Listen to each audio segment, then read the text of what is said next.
and it'll be interesting to see which, witnesses start to come out and say whether or not they feel like they could be in jeopardy. Alex Miller, our national political correspondent here at Scripps News. Alex, thank you very much. Let's go to Rina Shah now. She is the founder and CEO of Relax Strategies, which is a political consulting and public affairs firm, and she is in Washington, D.C. And Rina, here's what people want to know the most. Does it look like the former president and his associates could face criminal charges in Georgia?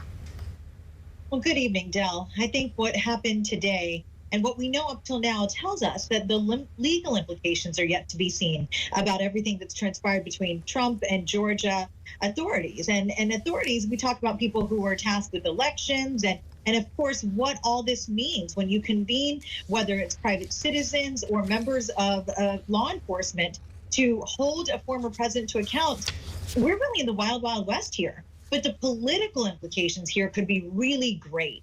And that's what I think I'm looking at tonight, is that this is really a situation where we could not know for weeks or months whether former President Trump stands to be held to some sort of criminal charges here.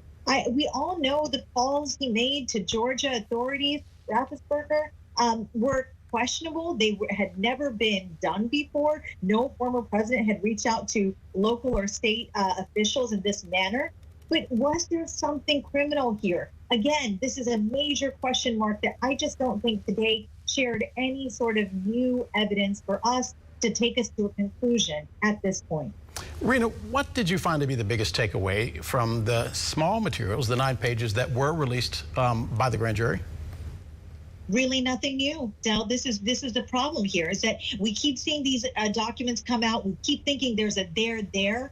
But again, this takes time. Justice takes time, as it's been said many, many times over. And I think it bears repeating here. Accountability is at the heart of this matter. And they're trying to look at who's really responsible for wrongdoing. And if it was the former president, how is this handled?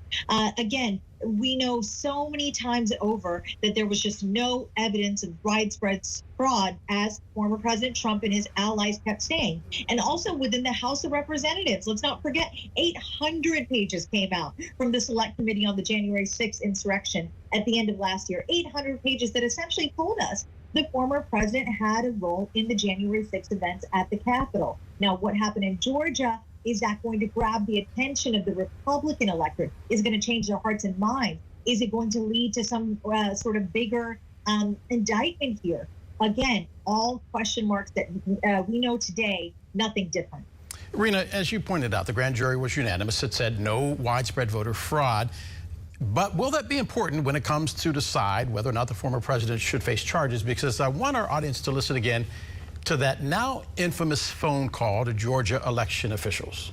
There's nothing wrong with saying that, that you've recalculated. I just want to find 11,780 votes, which is one more than we have. Rina, after that particular segment in the phone conversation, he indicated that he thought that perhaps people might think that the officials he was talking to, the Secretary of State, Brad Raffensperger in Georgia, might have been breaking the law. This is the President of the United States calling a state official. How much pressure do you think Mr. Raffensperger was under at that time? The insurmountable amounts, of course, when it's the highest person in the land calling you and suggesting that you find some votes. Again, not using the exact word.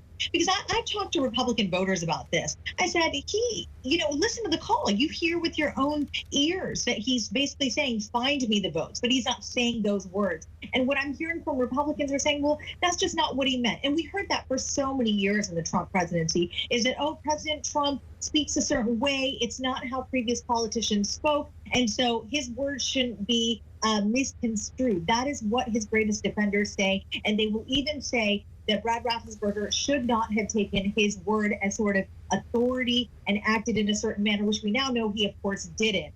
But it is so unprecedented, and that pressure that you mentioned certainly has opens the gates to how things are done in elections moving forward. Is this acceptable? Has this become sort of normalized? I think, unfortunately, the answer to that is yes, and that is horrible for our democracy, because we need people at every level upholding the law and doing so in an independent manner. Rina, 10 seconds left. Yes or no, does Fonnie Willis, the Georgia DA, indict the former president? The answer is no. I don't think it will happen in what is still considered